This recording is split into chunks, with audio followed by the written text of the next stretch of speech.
Next है F block. तो inner transition element में आता है F block and F block में 2 सीरीज होता है, लेंथनॉइड्स एंड एक्टिनॉइड्स। लेंथनॉइड्स में भी 14 एलिमेंट होता है, एक्टिनॉइड्स में भी 14 एलिमेंट होता है। लेंथनॉइड्स जो होता है ये +3 ऑक्सीडेशन स्टेट में स्टेबल होता है, वही एक्टिनॉइड्स का बात करें तो इसमें वेरिएबल ऑक्सीडेशन स्टेट होता है। लेंथनम एंड एक्टिनम जो होता है ये डी ब्लॉक का एलिमेंट होता है। नेक्स्ट है केमिस्ट्री। जो एक्टिनॉइड्स का है वो बहुत ही ज़्यादा कॉम्प्लिकेटेड है क्योंकि ये wide range oxidation state show करता है। एंड सेकेंड रीज़न है कि ये रेडियो एक्टिव है। अब दिया गया है लेंथनॉइड का इलेक्ट्रॉनिक कॉन्फ़िगरेशन। तो लेंथनॉइड्स में जो 6s2 जो होता है ये कॉमन होता है एंड एफ वाला जो इलेक्ट्रॉन होता है वो वेरी करता है, डी वाला इलेक्ट्रॉन वेरी करता है। तब अब इसको अच्छा से जनरल इलेक्ट्रॉनिक कॉन्फ़िगरेशन लिखे तो ये हो जाएगा 6x2, ये हो गया 4f1 से लेके 14 तक एंड फिर डी के लिए लिखेंगे तो ये 5d हो जाएगा। मतलब कि इसको लिख सकते हैं 4f 5d 6s। लेंथनॉइड से स्टेबल होता है 3 ऑक्सीडेशन स्टेट में जिसको कि ट्राई पॉजिटिव बोलते हैं। नेक्स्ट है एटॉमिक एंड आयोनिक साइजेस। तो एटॉमिक की रेडियाई एंड आयोनिक रेडियाई जो होता है वो डिक्रीज करता है लेंथनम से ल्यूटेनियम तक एंड ये सब होता है लेंथनॉइड कॉन्ट्रैक्शन के वजह से।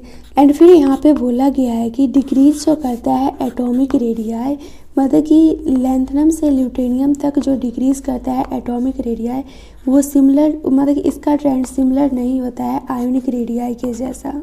आयोनिक रेडियाई में देख सकते हैं लेंथनम से ल्यूटेनियम तक, मतलब कि ये +3 आयन में लेंथनॉइड जो है ये +3 ऑक्सीडेशन स्टेट में स्टेबल रहता है। तो ये है La3+ से Lu3+ तक। तो इसमें देख सकते हैं ये आयोनिक रेडियाई है एंड ये एटॉमिक नंबर है। तो जैसे जैसे एटॉमिक नंबर इंक्रीज़ कर रहा है वैसे ही आयोनिक रेडियाई जो है डिक्रीज़ कर रहा है, बट एटॉमिक रेडियाई जो होता है वो इस ट्रेंड को फॉलो नहीं करता है। फिर एनसीईआरटी में समझाया गया है लेंथनॉइड कॉन्ट्रैक्शन। तो देखो सिंपल याद रखना, जेड इफेक्टिव जो होता है ये Z माइनस सिग्मा होता है। तो Z माइनस ये माइनस सिग्मा है, ये डिक्रीज़ करेगा तो Z इफेक्टिव इंक्रीज़ करेगा, मतलब कि nuclear charge effective nuclear charge होगा वो इंक्रीज़ कर जाएगा। तो जैसे ही ये इंक्रीज़ करेगा साइज डिक्रीज़ कर जाएगा। तो अगर हम सिल्डिंग इफेक्ट देखें या फिर स्क्रीनिंग इफेक्ट सबसे ज़्यादा होता है S का, फिर होता है P का, फिर होता है D का, फिर होता है F का। तो F का बहुत ही पुअर स्क्रीनिंग इफेक्ट है तो ये डिक्रीज़ करेगा तो ये इंक्रीज़ कर जाएगा जिसकी वजह से साइज डिक्रीज़ हो जाएगा। नेक्स्ट है लेंथनॉइड कॉन्ट्रैक्शन के वजह से थर्ड ट्रांजिशन सीरीज़ का जो रेडियाई होता है वो सिमिलर होता है सेकेंड सीरीज़ के रेडियाई से। एग्जाम्पल दिया गया है ZR एंड HF का। ZR का जो रेडियाई होता है ये अप्रॉक्स इक्वल होता है HF के। रेडियाई इतना ज़्यादा आइडेंटिकल होने के वजह से ये सबको सेपरेट करना बहुत ही ज़्यादा डिफ़िकल्ट हो जाता है। यहाँ पे जो थर्ड सीरीज़ लिखा गया है, सेकेंड सीरीज़ लिखा गया है, ध्यान रखना 3D series, 4D series, 5D series. तो 3D में हमें पता है यार शक्ति विक्रम फेंको नी कूद जाओ एंड 4D में याद रखना यारी जरा निभाओ मौत तक रोते रोते पढ़ो आगे कूदो। एंड फिर इसके लिए ला हफ्ता HF, मतलब कि HF इसमें आ गया, ZR इसमें आ गया। तो 3D को फर्स्ट सीरीज़ बोलेंगे, 4D को सेकेंड सीरीज़ बोलेंगे एंड 5D को थर्ड सीरीज़ बोलेंगे। तो वही यहाँ पे बोला गया है कि थर्ड ट्रांजिशन सीरीज़ का जो रेडियाई है वो सिमिलर है सेकेंड सीरीज़ के रेडियाई से। तो देख सकते हैं ZR एंड HF का सिमिलर रेडियाई है। नेक्स्ट है ऑक्सीडेशन स्टेट। तो Ln+2 एंड Ln+3 जो होता है ये डोमिनेंट ऑक्सीडेशन स्टेट होता है। नेक्स्ट है Cm+4 को बोला गया है स्ट्रॉन्ग ऑक्सीडेंट, मतलब कि Ce+4 का यहाँ पे इलेक्ट्रॉनिक कॉन्फ़िगरेशन देखें तो ये हो जाएगा 4f1 5d1 6s2, मतलब कि यहाँ पे +4, मतलब कि ये नॉर्मल सीरियम का कॉन्फ़िगरेशन है। अगर यहाँ +4 के लिए लिखते हैं तो यहाँ से 4 इलेक्ट्रॉन को रिमूव कर देंगे, 2 3 1 4। तो अब जो कॉन्फ़िगरेशन बचेगा वो नोबल गैस कॉन्फ़िगरेशन बचेगा, मतलब कि यहाँ पे 4f0 है। ई नॉट वैल्यू जो होता है Ce4+ का वो 1.74 वोल्ट होता है एंड Ce+4 जो होता है ये ऑक्सीडाइज करता है वाटर को एंड इसका रिएक्शन रेट जो होता है ये बहुत ही ज़्यादा स्लो होता है। Ce+4 जो होता है ये गुड एनालिटिक रीएजेंट होता है। नेक्स्ट है PrNdTvDy, ये सब शो करता है +4 ऑक्सीडेशन स्टेट, बट इसका जो ऑक्साइड होता है ये MO2 होता है। फिर बोला गया है कि EU2+ जो है ये स्ट्रॉन्ग रिड्यूसिंग एजेंट है।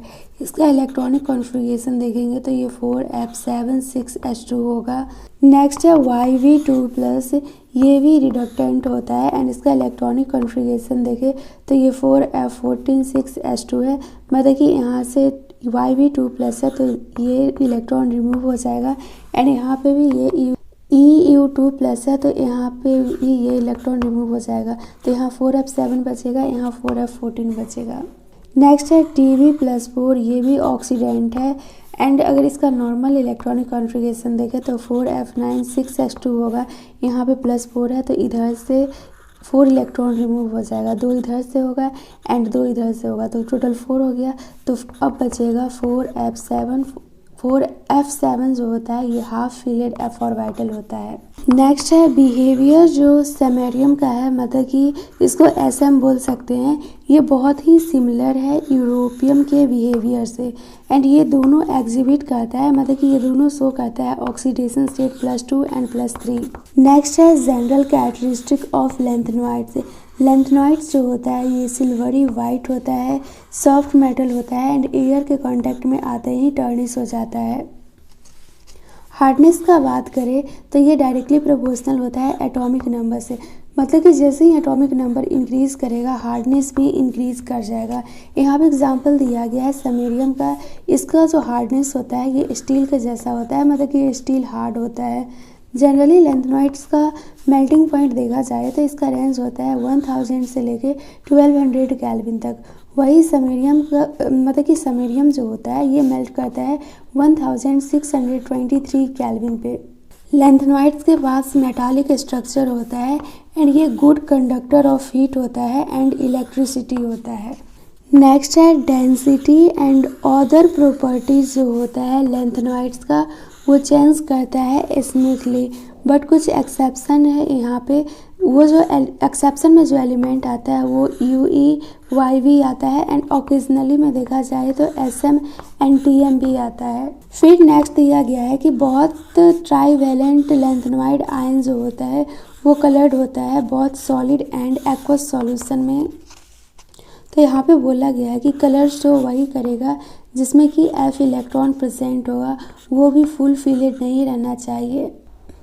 तो जिस एलिमेंट का कॉन्फ़िगरेशन होगा 4F0, मतलब कि F में एक भी इलेक्ट्रॉन प्रेजेंट नहीं है एंड F में 14 इलेक्ट्रॉन प्रेजेंट है, मतलब कि F में एक भी इलेक्ट्रॉन नहीं है एंड F फुल फिलेड है, तो ये सब कलर शो नहीं करेगा। नेक्स्ट NCERT में दिया गया है La3+ एंड Ce4+ का इलेक्ट्रॉनिक कॉन्फ़िगरेशन देखें तो F में कोई भी इलेक्ट्रॉन प्रेजेंट नहीं है एंड वही YV2+ Lu3+ का देखें तो F में 14 इलेक्ट्रॉन प्रेजेंट है, मतलब कि ये फुल फिलेड है, तो ये सब डाई मैग्नेटिक होगा। अब बाकी बात जितना भी लैंथेनॉइड्स का एलिमेंट होगा सब पैरामैग्नेटिक होगा। तो यहाँ पे Ce4+ का इलेक्ट्रॉनिक कॉन्फ़िगरेशन देख सकते हैं। Ce का सिंपल होगा 4F1 5D1 6S2। यहाँ पे 4 है तो इधर से 4 रिमूव हो जाएगा तो यहाँ पे 4F0 बचेगा क्योंकि F ऑर्बिटल में एक भी इलेक्ट्रॉन प्रेजेंट नहीं है। वही YV2+ का इलेक्ट्रॉनिक कॉन्फ़िगरेशन लिखे तो ये 4F14 6S2 होगा, तो यहाँ पे से S2 के इलेक्ट्रॉन को रिमूव कर देंगे तो ये 4F14 बचेगा, मतलब कि F ऑर्बिटल फुल फिलेड है तो ये डाईमैग्नेटिक होगा। फर्स्ट आयोनाइजेशन इंथैल्पी जो लैंथेनॉइड्स का होता है ये 600 किलो जूल पर मोल होता है। वही सेकेंड आयोनाइजेशन इंथैल्पी का बात करें तो ये 1200 किलो जूल पर मोल होता है एंड ये कंपेरेबल होता है कैल्शियम के बराबर, मतलब कि सेकेंड आयोनाइजेशन इंथैल्पी जो लैंथेनॉइड्स का होता है वो कैल्शियम के बराबर होता है। नेक्स्ट है थर्ड आयोनाइजेशन इंथैल्पी जो कि डिपेंड करता है एक्सचेंज इंथैल्पी के ऊपर। तो एक्सचेंज एंथैल्पी जो होता है ये प्रोवाइड करता है stability, empty, half filled and completely field F orbital को, जिसके वजह से लॉ थर्ड आयोनाइजेशन एंथैल्पी होता है। लॉ थर्ड आयोनाइजेशन एंथैल्पी का एग्जांपल यहाँ पे दिया गया है लैंथनम का, गैडोलिनियम का, ल्यूटेनियम का। तो लैंथनम को La से लिखते हैं, गैडोलिनियम को Gd से लिखते हैं एंड ल्यूटेनियम को Lu से लिखते हैं। एक्सचेंज एंथैल्पी जो होता है ये इन्वर्सली प्रोपोर्शनल होता है आयोनाइजेशन एनर्जी का। जैसे ही एक्सचेंज एंथैल्पी इंक्रीज करेगा आयोनाइजेशन एनर्जी डिक्रीज कर जाएगा।